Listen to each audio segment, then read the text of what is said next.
So that's what we're going to do. We're going to put a little heat under this pan.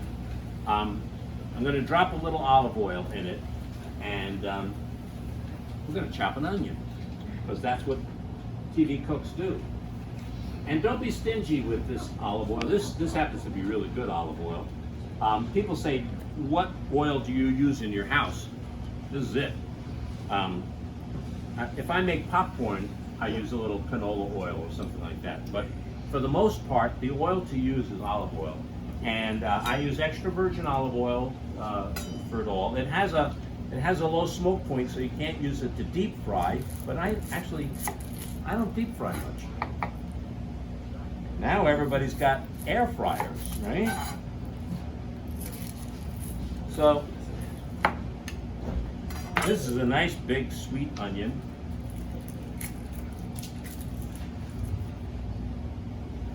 I think you can turn on the Food Network any time of the day or night,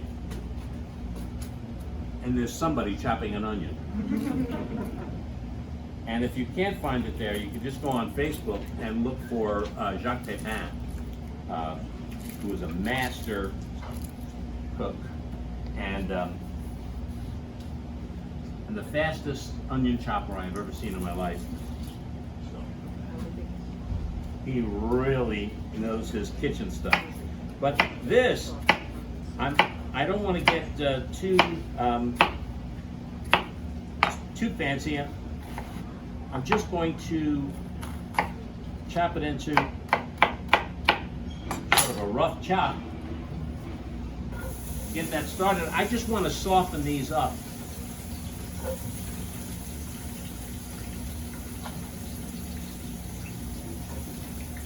And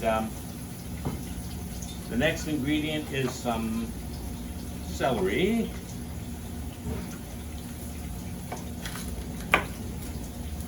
Just gonna trim a little bit here.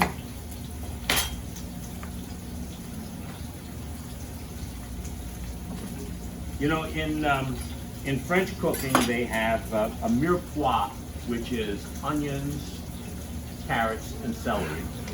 In Cajun cooking, they have the Holy Trinity. And in Sicilian, they have the Trinity, but it's garlic, celery, and onions. So again, this is rustic. I'm not trying to make a brunoise or fine dice or anything like that. You want to know what each thing in this dish is.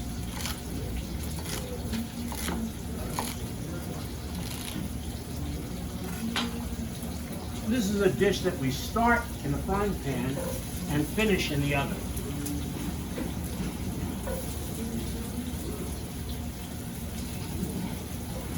Okay.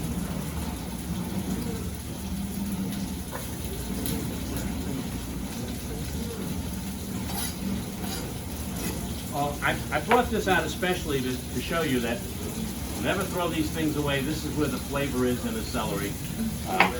If I'm making something good, I want to put those flowers in there. Okay.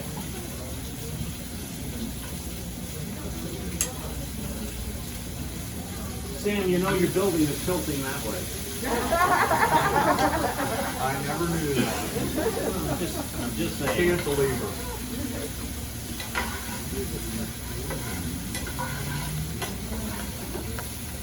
All right, I'm gonna cut up the rest of this onion.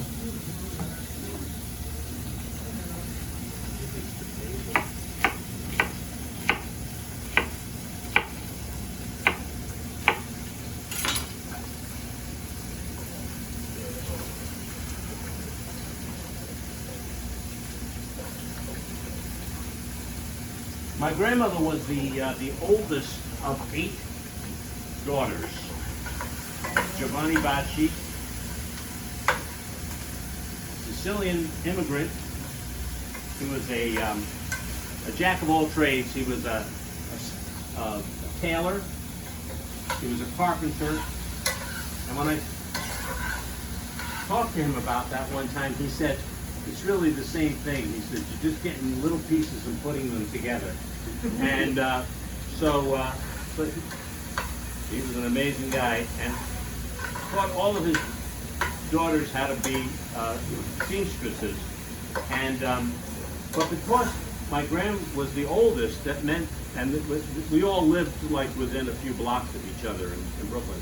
Matter of fact, 4 of the families lived in 2 houses that adjoined in the back.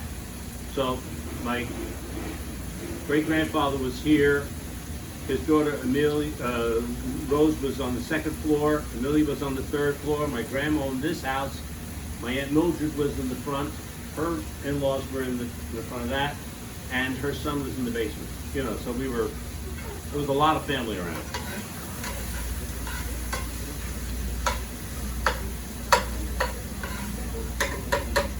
All right, I'm going to lower this a little bit. But I really just wanted to soften those onions a little bit. Now I'm going to start adding up the flavors. Somebody have the recipe there? Okay. Right here. Oh, yeah. Okay. So first I'm going to add some garlic. And I have to admit to you that my grandmother did not use garlic. I have added this to the recipe. She felt that garlic was a denotation of lower class Italian cooking. I don't know where she got this idea. Okay. Because, I mean, garlic it's a wonderful flavor addition, and you know, to me, it's integral to a lot of dishes that just don't taste the same. Hey, there's one of our QED Cooks people, Fred Vella, who's been on, I don't know, 3, 4 times? 2 times, okay. But we run the shows all the time, so it's like you're on every week, you know. Syndication. It's the funny thing about doing shows that are on videotape, you know, it goes on, it never ends. It's there. I think long after I'm gone, people will be going, who is that guy? Okay, so I've put in a couple of cloves. I would say you could probably add as much as you want. If you wanted to put it in and nobody would know it was there, you could chop it up real fine. But I like to put it in like this so that if people want to take the chunk out of theirs, they don't have to actually eat the garlic, and you get the garlic flavor. All right. Now, I'm going to start. This is a can of peeled plum tomatoes, and it happens to be a brand I really like, Shanto. Lydia Bastianich swears by it. Of course, they sponsor her show, so just saying. And all you want to do with this is just press those down.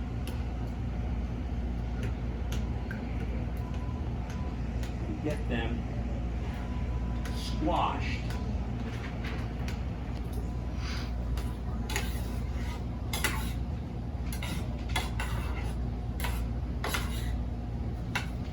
All right. Starting to smell okay out there? Delicious.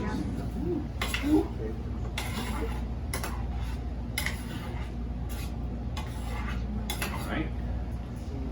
So you see how those tomatoes, they're so tender that they just break down into a kind of a nice chunky sauce without having to use a grinder or anything like that. Right? Now, we got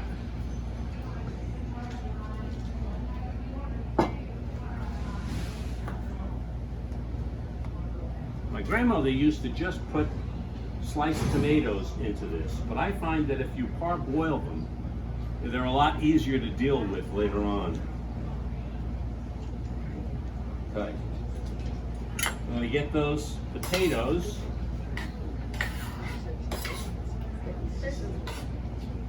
And those are just regular old potatoes. I'm still flavoring this thing. And what I'm going to do now is to add some capers. So I'm still juicing this baby up.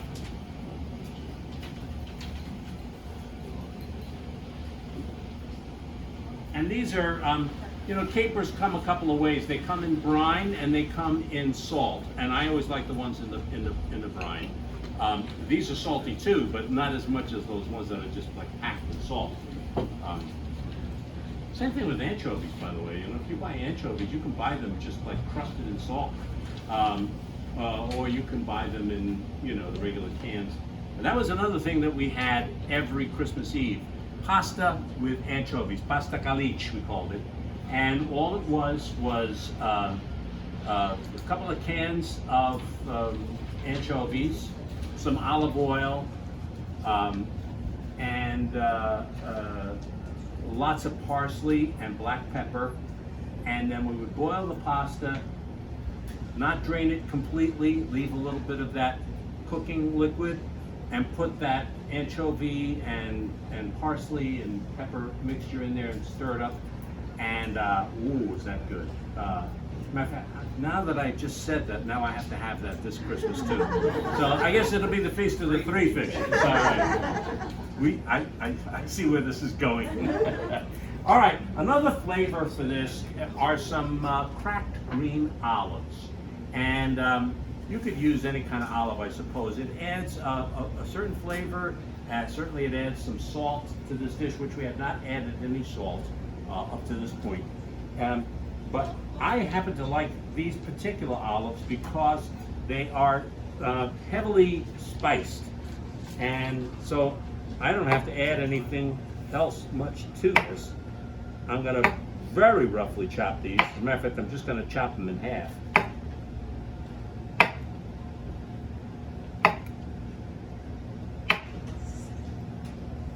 Just so that there's more to go around.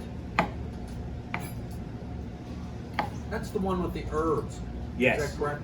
Yes. Okay. And a lot of cracked red pepper. So I'm going to put them all in. There's no use me taking these home. Eat them on the way home in the car. But when we do our shows, I come in I go Thursday. I go shopping. And I bring all the groceries into the studio.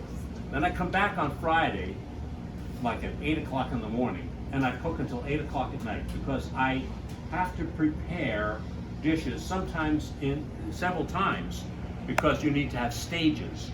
Where a recipe says, now you saute it for 20 minutes, we can't do that. You have to have the magic of television.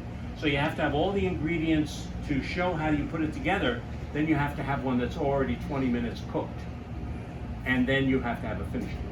So some dishes you have 2 stages, some 1 stage, whatever. So it requires a lot of cooking. If we're doing 7 or 8 recipes, and I used to ask people to bring their own ingredients and their own finished dish.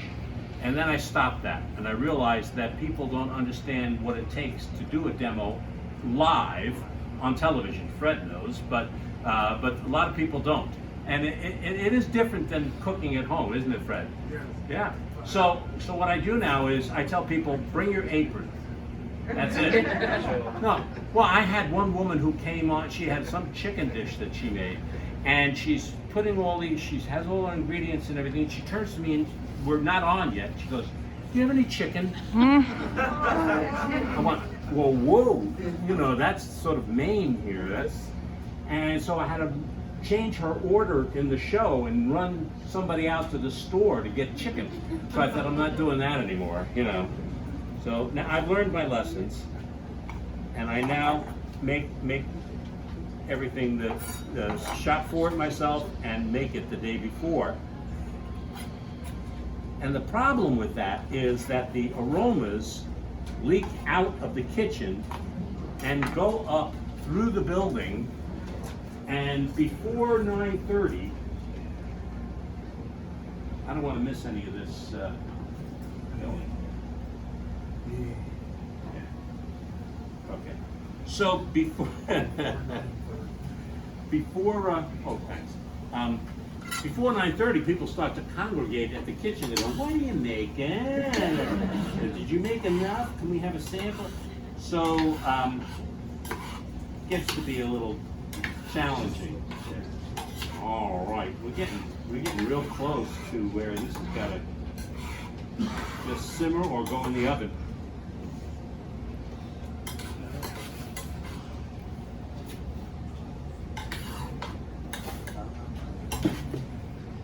So now, for those of you who don't like fish at all, and what are you doing here? I got to tell you, you could just eat this, because my dad's favorite part of this whole dish was the potatoes. He didn't care if everybody ate the cod. Go ahead, eat it. Have yours. Have mine. I don't. He wanted these potatoes in this sauce. And if you were to make like a pound of rotini or penne rigati or whatever, and just put it in here, not a bad thing. Forget the cod. Just eat this. It's a great, it's a great dish on the way. All right, so now we have all this beautiful cod. Wow. And when I come here, I gotta admit, sometimes I'll splurge and get the fresh Icelandic cod, which is beautiful. But I also get the frozen cod that they have here, which is superb. It just does the trick. So I don't know if they got Which one is that, Chris? The Iceland cod in the 5-pound box, frozen? Are you speaking about? The little fillets that you have. Individual. Yeah. Okay. So I like to cut it into pieces, and you just put it in there. Of course, you've rinsed it. Make sure it's defrosted. And you want to cut it into pieces about 3 inches. Depends upon the size of the fillet.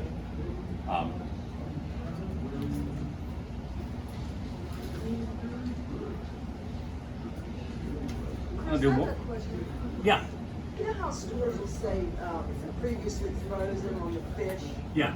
Can you refreeze it or no? Like, what's the? That depends on the condition. If it's a real nice fish and it thaws out real nice, yeah. If you press all the water off with paper towels and get it real dry, and then freeze it properly, refreeze it, I don't see why not.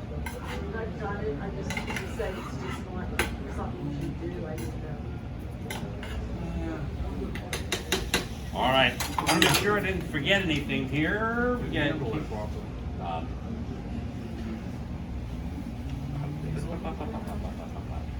Fresh basil. Yeah. Okay. And do we have any sugar at all? Sugar packet? Okay. Not important, but I usually put like a little spoon of there. It follows a Sicilian tradition called agrodolce, which is sweet sour. So you have all of these spicy things, and then you want to add just a little sweetness to go along with that. You won't even notice it. It's not like it's going to taste sweet or desserty or anything like that. Just let me have Fresh basil. yeah, just a sprig. That's good. Yeah. All right. So we have some fresh basil that I'm going to add here. Do what they call a chiffonade. Anybody paying that much attention to what we're doing here? Which means you roll it up like a cigar, and then you cut across it, and you get these nice fine strands of whatever herb it is you're cutting.